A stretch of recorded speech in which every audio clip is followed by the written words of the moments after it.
Hey, this is Jeff with Whirlwind Family Farm. And in the past, in a short, we did a quick video about why seed trays. Today, we're going to talk about how to use a seed tray and why we use seed trays, and talk about what we did when we first came out to this farm is we use soil blocking. And if anybody's ever soil blocking, you understand it. But we'll just show you a quick demonstration first, the difference between soil blocking and seed trays. And we use a wind tray, which comes from NeverSink Tools or NeverSink Farm. We'll get to that in just a moment. We'll link to their website. Great product. They do not sponsor us in any way at NeverSink Tools, but we do like the product, and it's what we like out here, and it works very well. So first, let's take a quick look at what soil blocking is. Next, let's take a look at the actual soil blocker itself. They come in different various sizes. This one is fairly expensive. It's over $200, and this particular soil blocker we used out here for several years. Typically we have a trough or a place where we keep all of our compost, or we keep a potting soil. And when soil blocking, you want to get it wetter than this. You want to get it almost to like a oatmeal type consistency where it's going to stick. So you'll take that soil blocker as this. You'll go in to where you have your compost, or again your potting soil, really pressing down hard, lifting out. We would always use trays. Take it over to the tray, and of course you've got a handle which releases right here, and you can see at the bottom once it is released, and we can get that to release, lift up, and you can see you come out with nice soil blocks. In fact, it even has dibbles that are already pre-set in. Very good system. We used it for a long time. The one thing that I have against it, and it is very labor intensive. With the mixing, having everything mixed together at the right consistency, again, having that soil blocker over here. And as far as seedlings, did a great job. Nothing against it. A lot of people like this technique, and if it's working for them, they certainly should keep doing it. But to show you how the soil blocker looks, you can see those dibbles in that soil blocker there. This is a 12 cell, and it worked quite well. We did it for a couple of seasons, and one of the things I found is just it was a job that I dreaded and became very difficult. So taking some advice from NeverSink Farms is we went to wind trays, and wind trays are very, very durable. Something that you may pay a little extra, but maybe not much more than any others. But wind trays are made out of a very tough plastic. So we've had a chance to look at the soil blocker. Now let's look at wind trays and why I use wind trays. They come in various sizes, and they're very, very durable, and something that works well for us out here. And again, the simplicity of that, and we'll show you here in a second. But they come in a 50 cell tray, a 72 cell. They come in a 128 and a 288, I do believe. But these, to me, they're durable. I just like the size. For us, the 50 works well because it's well-rounded. You can use it with a lot of different size seeds. For example, here's okra, which is a larger size seed. We use Swiss chard, which is a fairly good size seed. And moving over to radishes, you can see you can get 3 seeds in there, multi-sow those.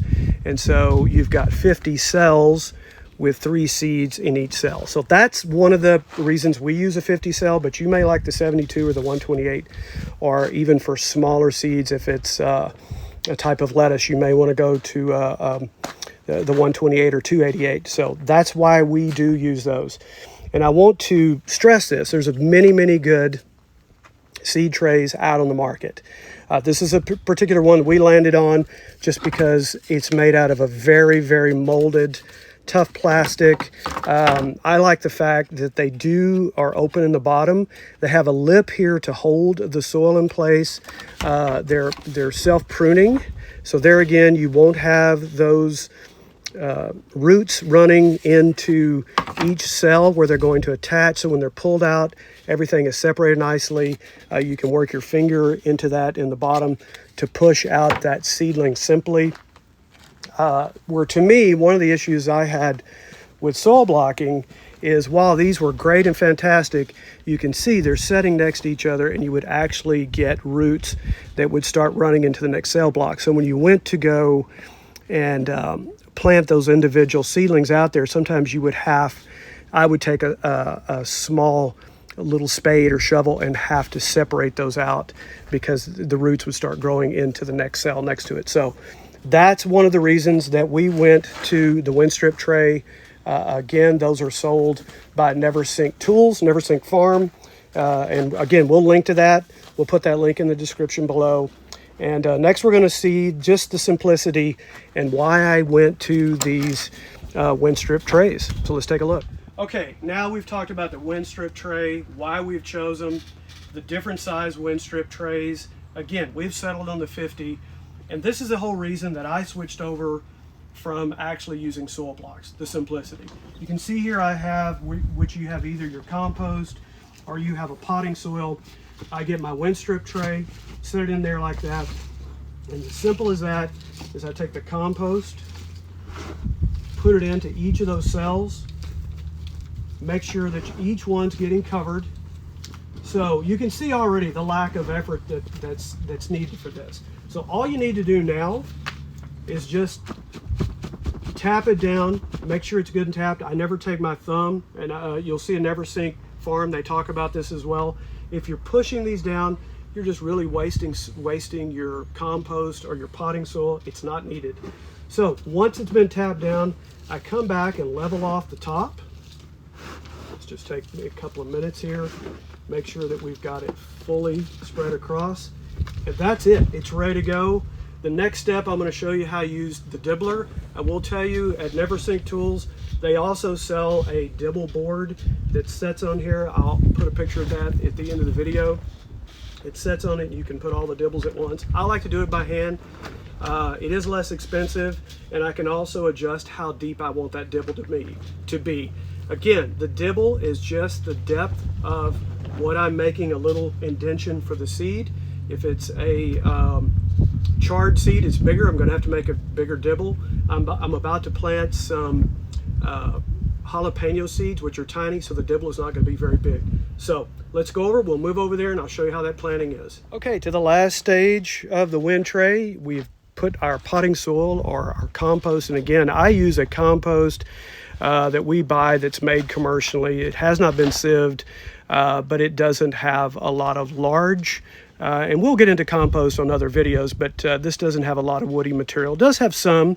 Doesn't matter that it has some woody material. That's not going to make a big difference as long as it has the nutrients that you're looking for. But back to the wind tray. Now that you've got it ready and set up, you can see I've already started to put dibbles in there where the seeds are going to go. All I do is I just take my little finger, press lightly, because these are very small seeds. These are actually jalapeno seeds that I'm about to plant. And this is a very simple process of just dropping that seed in there simply like that, just covering it up. And once this is all said and done, once we've got those seeds in there, we're going to come back and water this, and we'll show you that last step. Okay, the final step of watering, and with our Winstrip trays, it's always simple.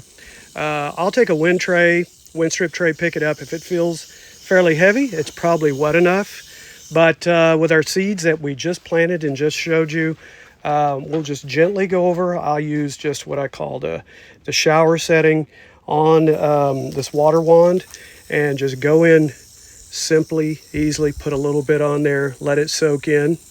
As you can see, we'll give it a good covering and let that set.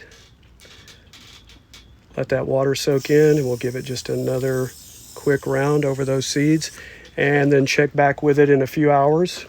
Or if you have it in a place where it stays fairly damp and cool, there again, you may not have to water as much. So that is the reason that we went to the Winstrip trays, the simplicity, the easiness of it. And as you can see in its this adjacent tray right here, those are okra. They were planted back on March 25th. So they have come along quite nicely. In fact, they'll be going in to our no-till beds here in a couple of days. And these jalapenos, hopefully we'll start to get within 6 to 7 days, start to get those seedlings popping out. And maybe within three to 4 weeks, we'll have them in the ground. Wind trays. Hope you like it. You'll see in the comment section where we will have the link for Never Sink Tools, where you can go on and find the Winstrip trays. That's our choice. Again, they're not sponsoring us. They pay us nothing for doing this. It's just a product that we like, we trust, that's worked for us. So we'll talk to you one more time. And this is Jeff at Whirlwind Family Farm. Hope you enjoyed that, looking at why we switched over to Winstrip trays, the simplicity of it, how it makes our job easier, quicker, just really the simplicity of it. Now I used to dread coming out and working with the seedlings. Now to me it's something I enjoy, and it made my job that much easier.